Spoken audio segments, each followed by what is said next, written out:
आज हम जानेंगे राजस्थान में बसे राजपुरोहितों के बारे में।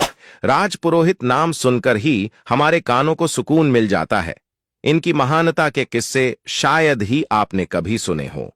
और आज हम जानेंगे पुरोहित और राजपुरोहित दोनों अलग अलग हैं या दोनों एक ही है। तो चलिए शुरू करते हैं इस वीडियो को। अगर आप चैनल पर नए हैं तो चैनल को सब्सक्राइब जरूर करें। राजपुरोहित राजा के राजगुरु होते हैं। कोई पंडित या साधारण ब्राह्मण नहीं। राजपूत सैनिक होते हैं और राजपुरोहित शिक्षक होते हैं। अगर हम इतिहास में वापस जाएं, महाभारत के समय में गुरु द्रोणाचार्य और कृपाचार्य हस्तिनापुर के राजपुरोहित राजगुरु थे और ये सभी महान योद्धा थे। रामायण में गुरु विश्वामित्र अयोध्या के राजगुरु थे। ब्राह्मण पंडित हमेशा सफेद धागा जनेऊ पहनते हैं, लेकिन राजपुरोहित कभी नहीं। जिस प्रकार शरीर के दो हाथ होते हैं, उसी प्रकार राजपूत और राजपुरोहित दोनों ही उस प्राचीन युग के दौरान किसी भी राज्य के दो प्रमुख अंग थे। राजपुरोहित भारत के पश्चिमी राजस्थान में रहने वाली एक जाति है। वे ब्राह्मण मूल की मार्शल जाति हैं। राजपुरोहित धार्मिक सेवा करने वाले नियमित पुरोहितों की तरह नहीं होते। वे ब्राह्मणों और राजपूतों दोनों के समान परंपराओं को बनाए रखते हैं। वैदिक काल में पुरोहित का बड़ा अधिकार था और वह मंत्रियों में गिना जाता था। राजा के बाद राजपुरोहित का ही महत्व होता था। राजा राजपुरोहित के लिए राज सिंहासन के दाईं तरफ 12 मोड़ ऊंचा आसन बनवाता था।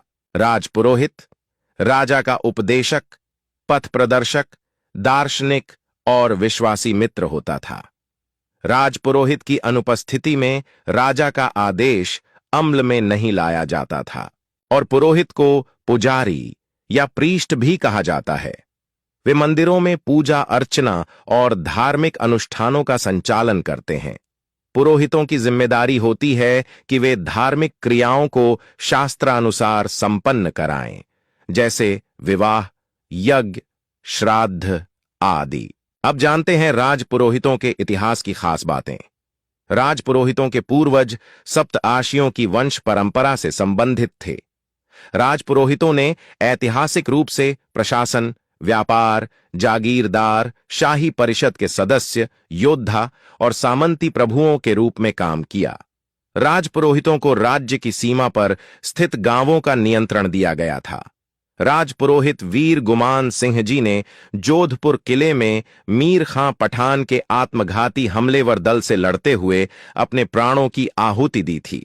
राजपुरोहित वीर जगराम सिंह जी ने दुश्मनों से अग्रिम मोर्चे पर से लोहा लिया था।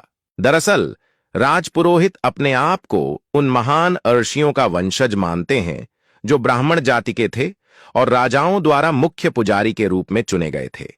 लेकिन राजस्थान के कुछ इलाकों में वे एकत्रित हुए, संगठित हुए और खुद को एक नई जाति के रूप में स्थापित किया, जिसे शाही दरबार से मान्यता भी मिली, ताकि वे राज्य के हर क्षेत्र में सक्षम सेवाएं दे सकें, चाहे वह प्रशासनिक हो, राजनीतिक हो या सामरिक।